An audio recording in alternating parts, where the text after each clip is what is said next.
Welcome folks to another exciting, hopefully, chemistry video. And in this one we're going to talk about the process of heat exchange and calorimetry. So I'm going to start with just a quick question, and that question is quite simple. What is going on with this poor chappie here, this not so happy chappie? This is a ritual in Canada, certainly in the winter time, where you might see this from time to time. Please do not do this. I'm not advocating that.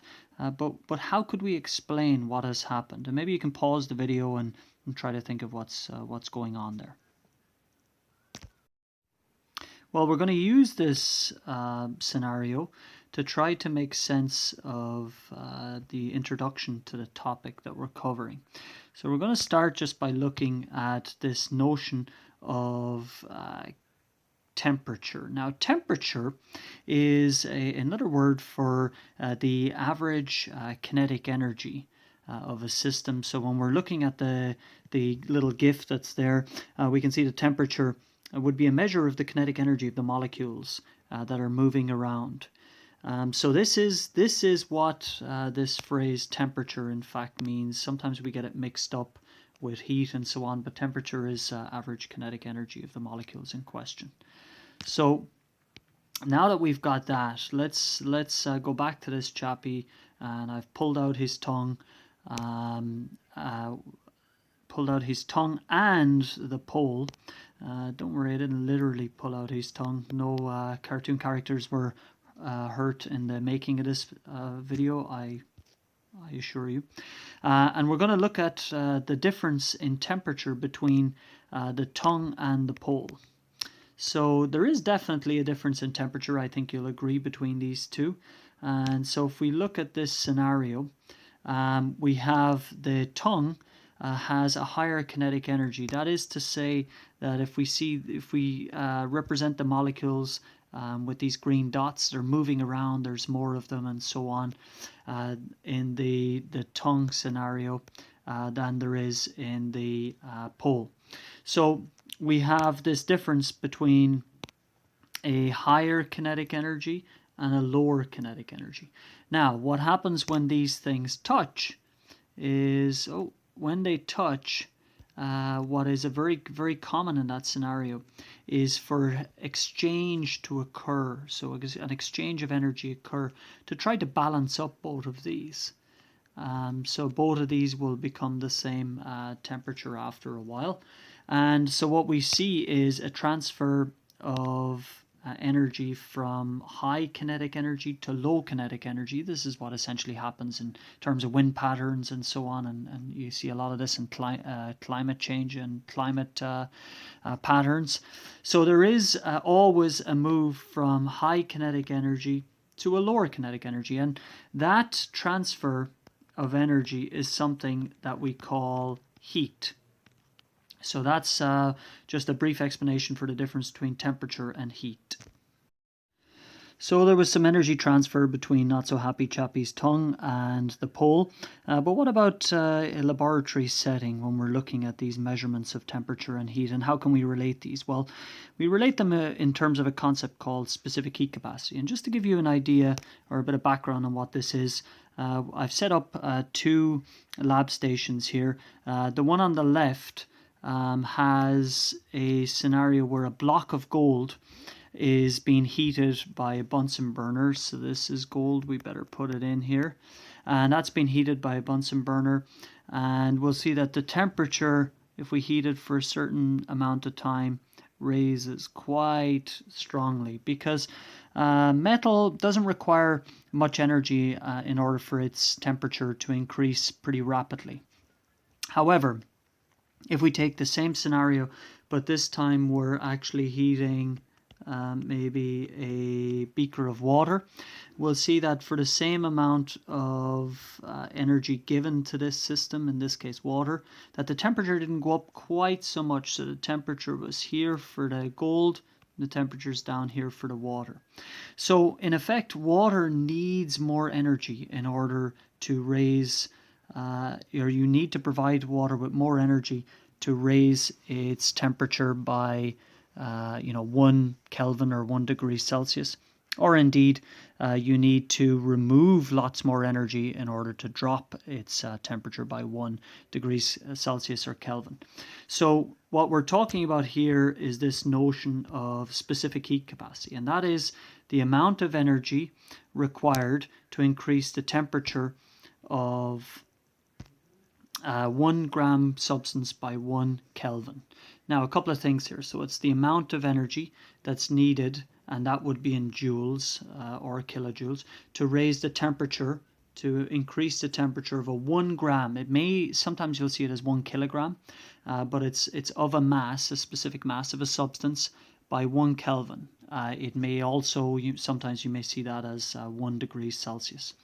So just to give you an idea of some standard specific heat capacities, we'll look at this table just to investigate that. If we look at copper, for example, copper or gold, we see that specific heat capacity is 0.387. This is a known value. It is a property of the material of copper, if you like. And what it means is that you don't require a lot of energy relative to the other materials that are further down. You don't require a lot of energy to raise the temperature of copper or lower the temperature of copper. So metals, this is a standard property of metals, and that is why not so happy chappy is feeling the effects of the pole. The pole being made of metal is going to drop in temperature very, very quickly if a little bit of energy is taken from it. If we look at something by contrast, if we look at water, it has a very high specific heat capacity, one of the highest that's out there, 4.184.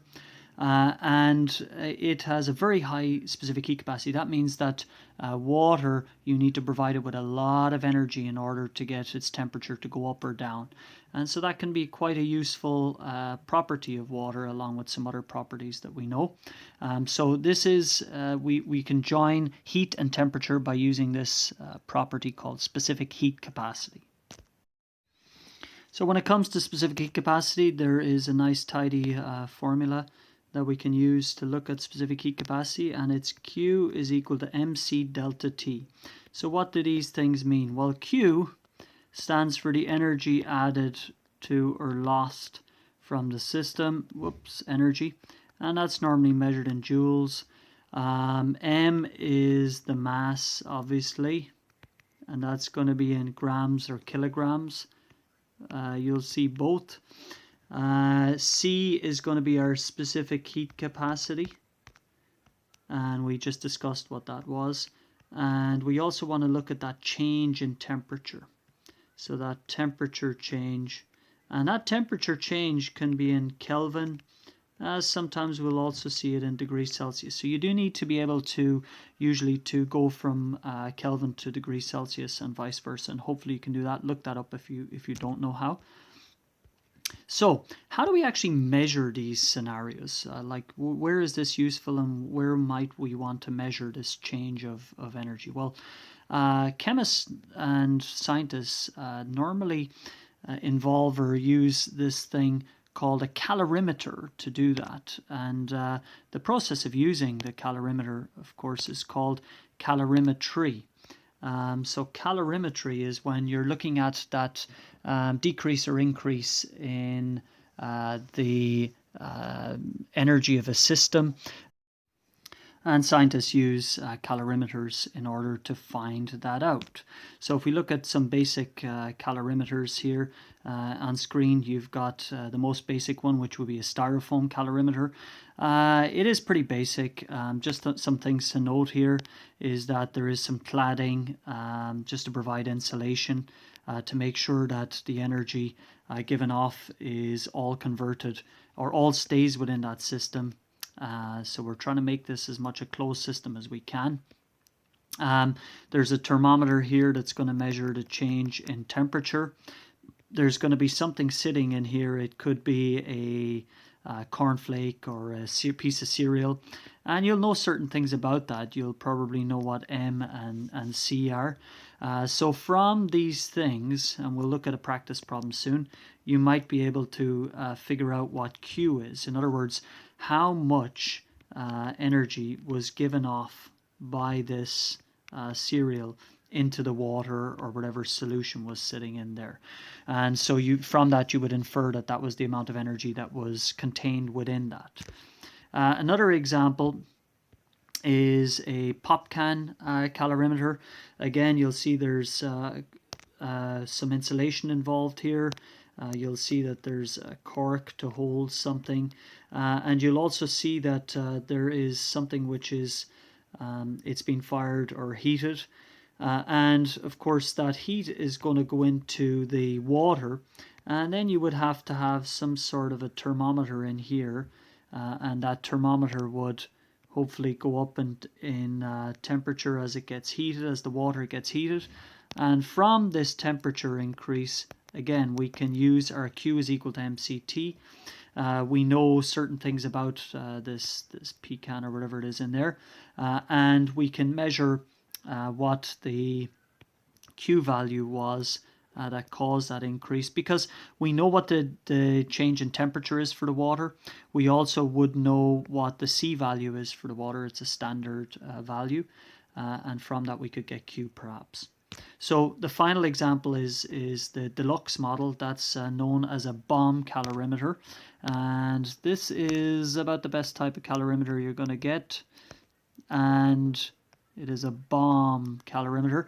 And the idea here is that you have a sample in a cup, which is there. I'm just going to highlight that, and you, as usual, you're going to do something to that. You're going to allow that energy to be removed from that and enter maybe water or some sort of solution here, and then you're going to measure that change in temperature with a thermometer. So those are the standard ways using calorimeters that this is measured.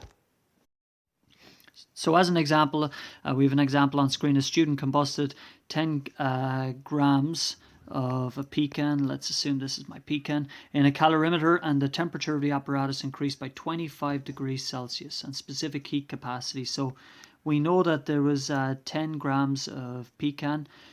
We're just going to highlight the important things. Temperature increased. The temperature could decrease, and that would just be a negative. And the specific heat capacity is here. So we're given that. What is the thermal energy released by the pecan? So when we've got this set up, we've got to have a look at the Q is equal to MCT, and the Q absorbed is the amount of energy absorbed in joules or kilojoules by the calorimeter. The mass is not as important here because we were given the specific heat capacity in joules per Celsius. So we've already taken account for the fact that it's per 1 gram of the apparatus. So we're just going to multiply C times delta T, and what that gives us in that instance is, I'm just going to go to my magic calculator here, 207, and this would be in kilojoules because of course we should see that the Celsius cancel. And what that means is that the calorimeter increased by 207 kilojoules. This is, I suppose, a measure of the energy that was transferred to the calorimeter, and it's what we would call heat. And what's important here is to state that the Q absorbed is equal to the Q released, or at least we're making this assumption. The Q absorbed by the calorimeter is equal to the Q released by the pecan. And if we do that, we can say that in fact 207 kilojoules was also the amount of energy that was released by the pecan. Now we could have figured out several other things as well. For example, we could take the fact that we already know that there was 10 grams of the pecan, and so we could get the amount of energy released per gram. In that sense, we could compare different materials for how much energy they pack in per gram. Okay, so we're just going to look at a little bit more of a complicated example now, and then we'll finish the video. So another example for you to look at, in experiment 7.46 grams of potassium chloride is dissolved in 100 ml of water at an initial temperature. So we're given the initial temperature. That's going to be important. So the grams of potassium chloride, 100 ml of water, which is very important because we would know the specific heat capacity of that, or we could compare it to a known value, a table of values. The initial temperature is there. The final temperature is there. This is very useful because it allows us to get delta T, which is the difference between, final minus initial. And we're asked, what is the molar enthalpy of the solution of potassium chloride? Not sure what the 88's doing there. So we're just going to break this down into a couple of different sections. So firstly, we should calculate the moles of potassium chloride. And we know that there's 7.46 grams, and we know that the molar mass of potassium chloride is 74.6. So we put our number of moles, which is 746. That's why that number was chosen, of course, nice and round, over 74.6. And this is the weight, the mass of 1 mole of potassium chloride. And the number of moles, therefore, is 0.1 moles. That's going to be useful. We'll come back to that because we were asked for the molar enthalpy. The next thing that we're going to do is we're going to assume that this is 100% efficient. In other words, the enthalpy, or the change in temperature at dissolving, is equal to the calorimetry change in energy. Okay, so we're going to set those as equal, and we're going to assume that there was no energy lost. And so we're going to combine some formulas now. We know that the enthalpy change is equal to N delta H when we're talking about molar enthalpy. And this would be delta H of solution. And there's various different types of delta H. It could be delta H combustion, solution, so on. And we know that Q is equal to MCT, MC delta T. So we know a couple of different things here. And so when we do that, we have a certain amount of values here. We know, for example, that M is equal to the mass of the water. We were given 100 milliliters, so hopefully you understand that the density of water is 1, and that corresponds neatly to 100 grams. Otherwise, you'd have to use a value of density.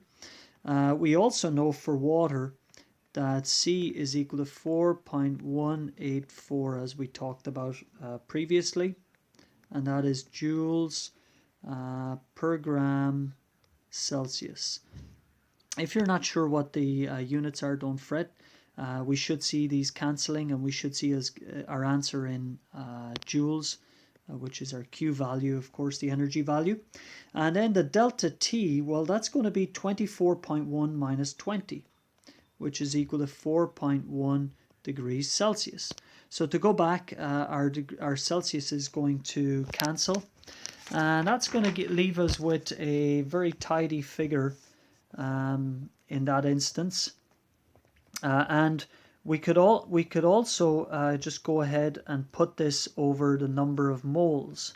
So we could bring the number of moles down here, which is 0.1, which we established earlier. And that would give us our delta H of solution. Okay, so when you do that, what you should get is you should get a value,